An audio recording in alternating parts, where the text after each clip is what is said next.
जिंदगी में आपका भी ध्यान नहीं लग रहा है।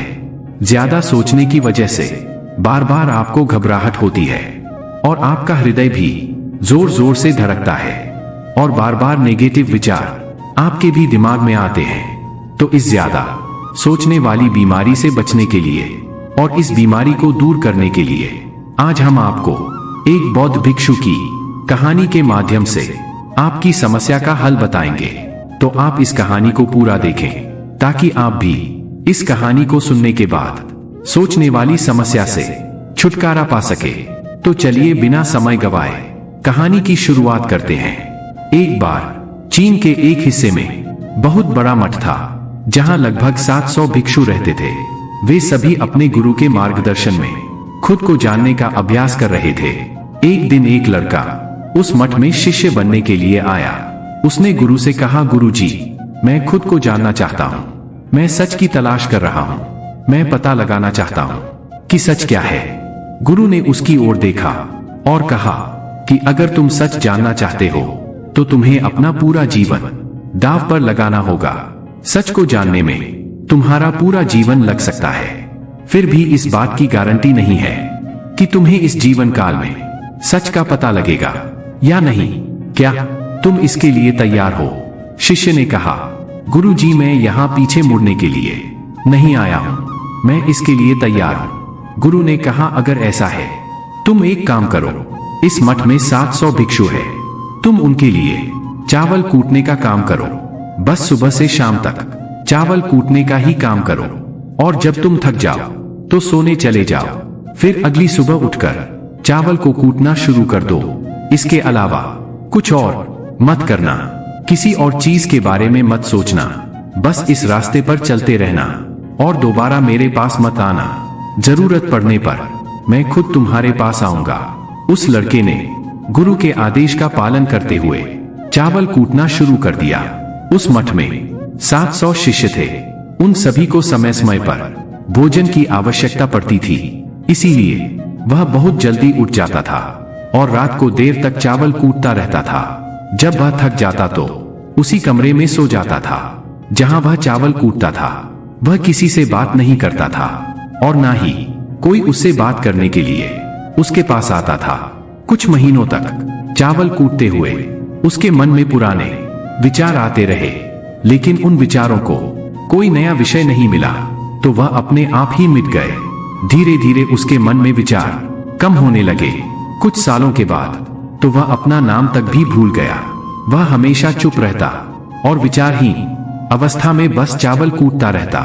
उसने ना तो कभी ध्यान किया था और ना कभी शास्त्र पढ़ा था। मठ के बाकी शिष्य उसे मूर्ख समझते थे। ऐसा करते हुए 12 साल बीत गए। 12 साल बाद एक दिन गुरु ने घोषणा की, अब मेरा आखिरी समय आ रहा है और मुझे अपना उत्तराधिकारी चुनना है जो मेरे बाद मठ का मुखिया होगा। इसीलिए मेरा कोई भी शिष्य है जिससे लगता है कि उसे आत्म साक्षात हो गया है और उससे खुद को जान लिया है, तो रात को मेरे दरवाजे के पास आकर इस दीवार पर कुछ पंक्तियां लिखें जिसमें उसकी जिंदगी का सारा अनुभव समाया हो। कई शिष्यों ने ऐसा करने के बारे में सोचा, पर मठ के प्रमुख शिष्यों में से एक ने वहां जाकर कुछ पंक्तियां लिखी। उसे बौद्ध धर्म ग्रंथों का बहुत ज्ञान था। सभी शिष्यों को लगता था कि वह इस मठ का उत्तराधिकारी बन सकता है। उसने लिखा था कि मन एक दर्पण की तरह है जिस पर विचारों और इच्छाओं की धूल जमा हो जाती है। इस धूल को हटाने के लिए ही ध्यान है, जिसकी धूल हट जाती है और मन का दर्पण साफ हो जाता है, वह मोक्ष को प्राप्त कर लेता है। अगली सुबह जब गुरु ने उठे और उन्होंने इन पंक्तियों को देखा और उन्होंने कहा कि किस बेवकूफ ने यह सब कचरा मेरी दीवार पर लिखा है। वो शिष्य जिसने यह लिखा था वह चुप रहा। हालांकि उसने जो पंक्तियां लिखी थी वो ज्ञान से भरी थी, लेकिन यह सब किताबी ज्ञान था।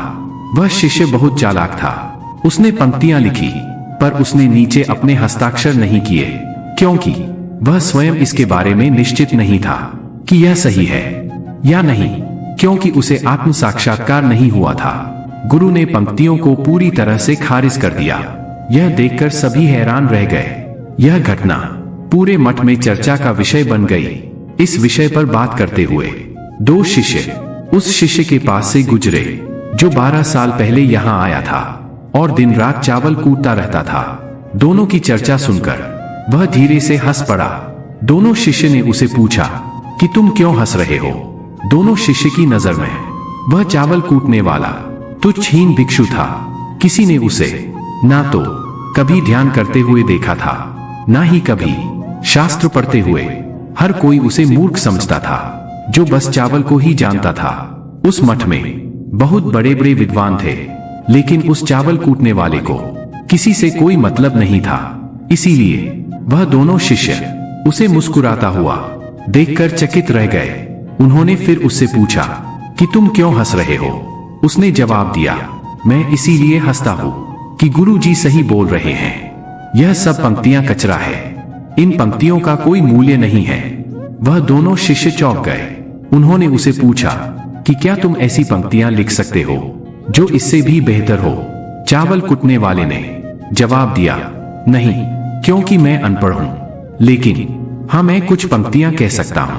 अगर तुमने उन पंक्तियों को लिख सकते हो तो मैं तुम्हारे साथ जाने के लिए तैयार हूं। उन दोनों शिष्यों ने कहा, ठीक है। वे तीनों गुरुजी के कमरे के पास गया और चावल कूटने वाले ने कुछ पंक्तियां बोली और दूसरे शिष्य ने उस दीवार पर लिख दिया और उन पंक्तियों के नीचे लिख दिया कि चावल कूटने वाला। उन्हें लगा, यह तो पढ़ा लिखा है ही नहीं, इसको क्या ज्ञान होगा? गुरुजी इस पर भी गुस्सा करेंगे और इनका भी मजाक खूब बनेगा। लेकिन ऐसा नहीं हुआ। जो पंक्तियों उसने लिखने के लिए कहा था बहुत अद्भुत थी, और वो पंक्तियां थी, मन तो बस एक भ्रम है, ना तो मन है, ना ही मन का कोई दर्पण है, और जब मन ही नहीं है तो धूल कहां ठहरेगी? जो ये जानता है वो सच को जान गया। जब गुरु ने ये पंक्तियां देखी तो वे आधी रात को उठे और चावल कूटने वाले के पास गए। वह सो रहा था।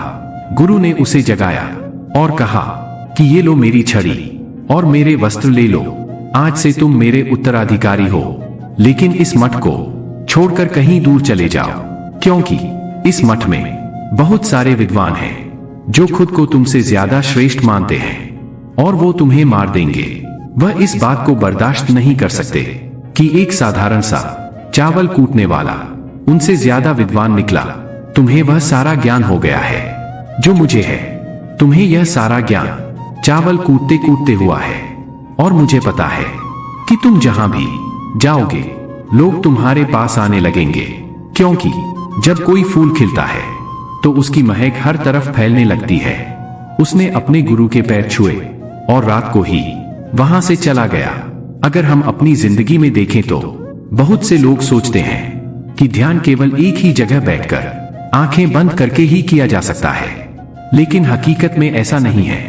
ध्यान तो चलते चलते भी किया जा सकता है, अपना कुछ काम करते हुए भी ध्यान किया जा सकता है। असल में ध्यान का मतलब यह है कि आप जो भी काम कर रहे हैं उसे अपनी शिद्दत से करें, बिल्कुल उस चावल कूटने वाले की तरह जो चावल कूटने में इतना मग्न हो गया कि उसको खुद का कोई ख्याल ही नहीं रहा। उसने चावल कूटते हुए ही उसने आत्म साक्षात्कार प्राप्त कर लिया। हर समय वर्तमान में रहना और कुछ नहीं सोचना। मन तब तक ही है जब तक विचार है। जब विचार ही नहीं रहेगा तो मन भी गायब हो जाएगा। जब मन ही नहीं रहेगा तभी तुम अपने आप को अच्छे से जान पाओगे। असल में हमें अपने वास्तविक रूप को जानने के लिए कोई अन्य साधना करने की आवश्यकता नहीं है। हम जो कुछ भी कर रहे हैं बस उसमें हमें पूरी तरह से खो जाने की जरूरत है। अपने काम में इस कदर से लीन हो जाओ कि आपका काम भी ध्यान बन जाए। बाकी कहानी आपको कैसी लगी हमें कमेंट बॉक्स में जरूर बताएं। और इस तरह की कहानी सुनने के लिए नीचे सब्सक्राइब बटन है, आप इसे जरूर दबाएं। मिलते हैं अगले वीडियो में किसी ज्ञानवर्धक कहानी के साथ। तब तक के लिए धन्यवाद।